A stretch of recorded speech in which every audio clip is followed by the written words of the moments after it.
पुरुषार्थ के लिए इस्तेमाल करोगे तो फिर आपकी शिक्षा का भी महानता होगी और दीक्षा की भी महानता होगी। तो चाहे जीवन में कितनी भी उच्च से उच्च, बड़ी से बड़ी डिग्रियां प्राप्त कर लें, उपलब्धियां प्राप्त कर लें, लेकिन अगर प्रेम नहीं है, अगर ज्ञान नहीं है, अगर आत्मिक ज्ञान नहीं है, क्योंकि आप अज्ञानता बस ये सोच लेते हैं कि ये जो मैंने डिग्रियां प्राप्त कर ली हैं, जो मैंने उपाधियां प्राप्त कर ली हैं,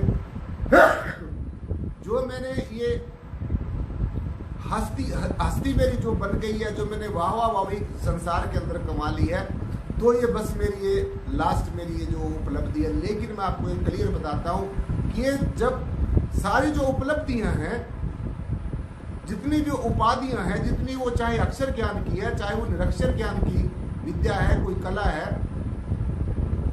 लेकिन यही सब कुछ नहीं है। चाहे आप अपनी विद्या में कितने भी निपुण हो जाएं, चाहे आप अपनी आप कला में कितने भी निपुण हो जाएं, और चाहे आप साथ संगत जी बोलने में कितने भी निपुण हो जाएं, आप कितने भी अच्छे, आपकी भाषा शैली आपकी कितनी भी अच्छी हो,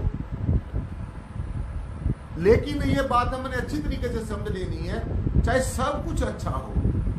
और मैं आपको एक पते की और बात बता दूं कि जितनी भी ये उपाधियां हैं, उपलब्धियां हैं, धन संपदा है, जड़ मायाओं के संग्रह करने की जो प्रवृत्ति है, ये आप ये मत सोचो कि आपके ऊपर परमेश्वर की बहुत बड़ी कृपा है। ये साथ साथ में समझो कि मैं एक काल के जाल में फंस गया हूं। मैंने इकट्ठा कर लिया, अब इससे निकलूंगा कैसे, अब इससे कैसे बाहर हूंगा। सो इसलिए चाहे भाषा शैली भी कितनी उत्तम हो, और विद्या में, कला में कितना भी निपुण हो जाए, कितनी भी उपाधियों, उपलब्धियां, डिग्रियां प्राप्त कर ले साथ संगत जी, और अपनी बात को कितना भी सिद्ध करके दिखा दे, अपनी बात को सिद्ध करने की कितनी भी क्षमता हो, और ये जितनी भी बातें हैं, ये सारी प्रेम के बिना और ज्ञान के बिना, आपसी प्रेम के बिना और आत्मिक ज्ञान के बिना, आपसी प्रेम के बिना, आत्मिक प्रेम के बिना और आत्मिक ज्ञान के बिना ये साथ संगत जी व्यर्थ है। इनका ये किसी भी काम की नहीं है। सो इसलिए ये हमारे संतों महापुरुषों ने, ऋषियों मुनियों ने इसीलिए बताया है कि जो जिसको आप समझ रहे हैं कि परमेश्वर सब जगह है, हरि व्यापक सर्वत्र समान, सब जगह परमेश्वर है, लेकिन अब सवाल ये है कि वो प्रकट कैसे होगा। तो प्रकट होगा वो प्रेम के साथ, ज्ञान के साथ, इन चीजों के साथ प्रकट होगा। आप संतों महात्माओं के लिखी गई जो वाणियां हैं, उसको दिन रात चाहे पढ़ते रहो, धार्मिक कृत्य बाहर के जितने मर्जी करते रहो, व्रत उपवास जितने मर्जी बाहर के रखते रहो, जितने भी अघोर साधनाएं करते रहो, उनसे क्या मिलेगा? उनसे जो आपको चीज मिलेगी, एक तो कर्ता भाव मिलेगा, जो भक्ति मार्ग में सबसे बड़ी रुकावट है। फिर अहम हो जाएगा, अहंकार हो जाएगा, ये भी भक्ति मार्ग में सबसे बड़ी रुकावट है। तो जो संतों महापुरुषों ने, हमारे गुरुओं रहबरों ने जो वाणी जो बताई है, जो उनके मुखारविंद से जो आशीष वचन उन्होंने बोले हैं, वो हमें परमेश्वर की तरफ जाने की प्रेरणा देते हैं। और अगर हम मात्र उनकी लिखी गई बातों को सिर्फ पढ़ते रहे, जीवन पर्यंत पढ़ते रहे, बड़े बड़े अच्छी अच्छी तर्जों में गाते रहे, उनको बजाते रहे, पढ़ते रहे, सुनाते रहे लोगों को, तो उससे कोई कल्याण होने वाला नहीं है।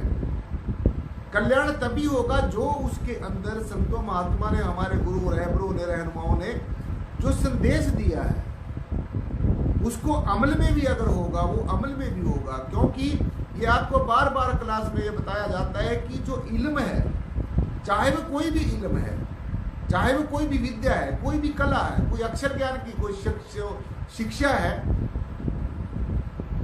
जब तक आपने सिर्फ थ्योरी पढ़ी है, इल्म को अभी पढ़ा है, सीखा है, जब तक इल्म के साथ में अमल नहीं होगा, तो तब तक साथ संगत जी वो जो चीजें हैं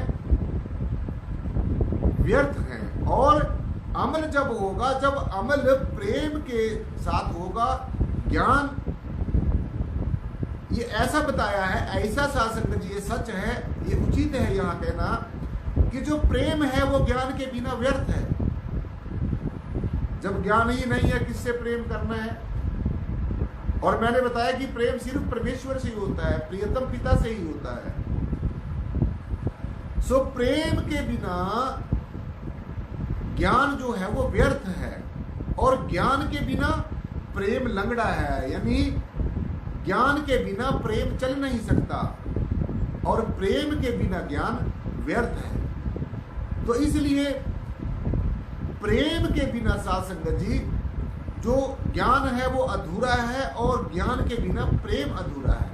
दोनों जब एक जैसे होंगे, प्रेम भी परिपूर्ण होगा, हम पूरे समर्पित होंगे अपने सदगुरु भगवान के प्रति, परमेश्वर के प्रति हम पूरे समर्पित होंगे, हमारा परमेश्वर के प्रति सच्चा प्रेम होगा, निस्वार्थ प्रेम होगा, हमारा सदगुरु के प्रति पूरा समर्पण होगा, पूरा प्रेम होगा, प्यार होगा, प्रीति होगी, फिर जाके साध संगत जी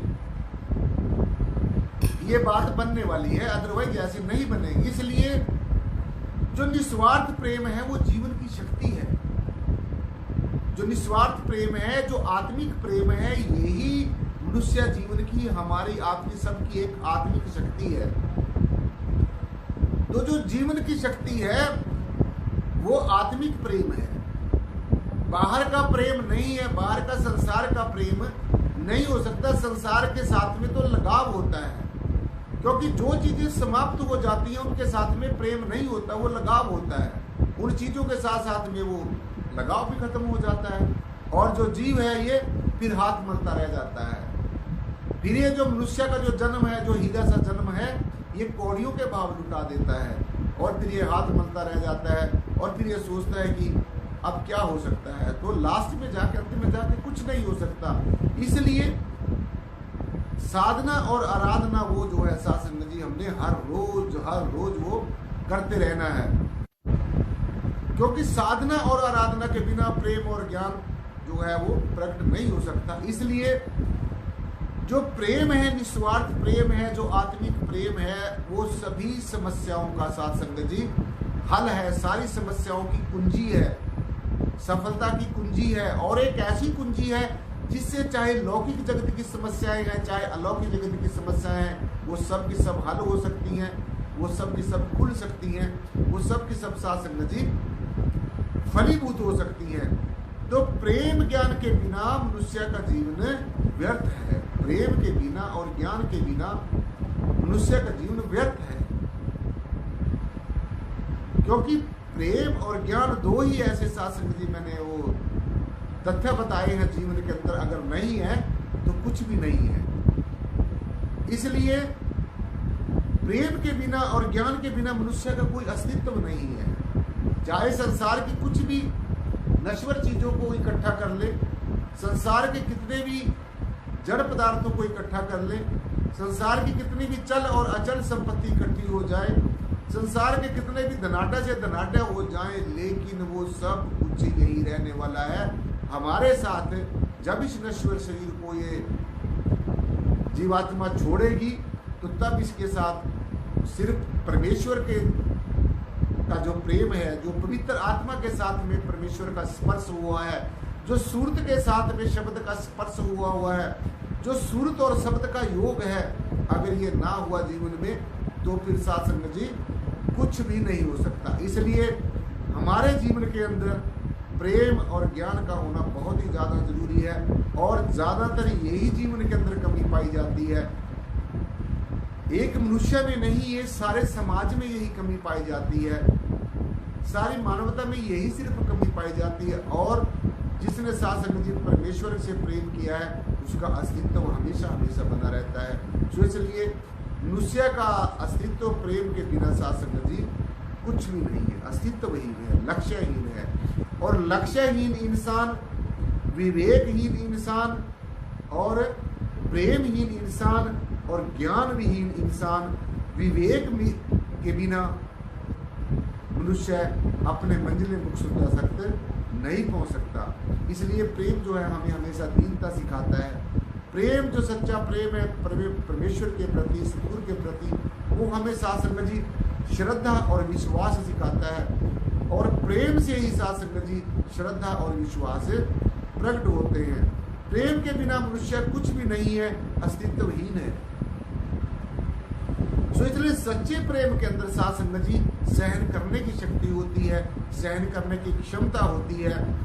तो सच से प्रेम करने वाला साथ संगत जी हर वक्त हर समय परमेश्वर के साथ जुड़ा रहता है। और जो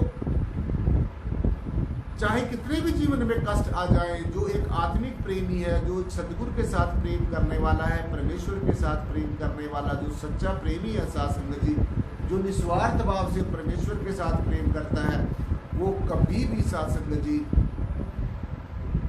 परेशान नहीं होता, हैरान नहीं होता। संसार की किसी चीज को, उसको कोई चीज प्राप्त हो जाए फिर भी उसको खुशी नहीं होती, और अगर वो चीज उससे समाप्त हो गई फिर भी वो समता और समानता में रहता है, समता भाव में रहता है, क्योंकि उसको पता है कि जो चीज प्राप्त होती है वो चीज एक दिन समाप्त होती है।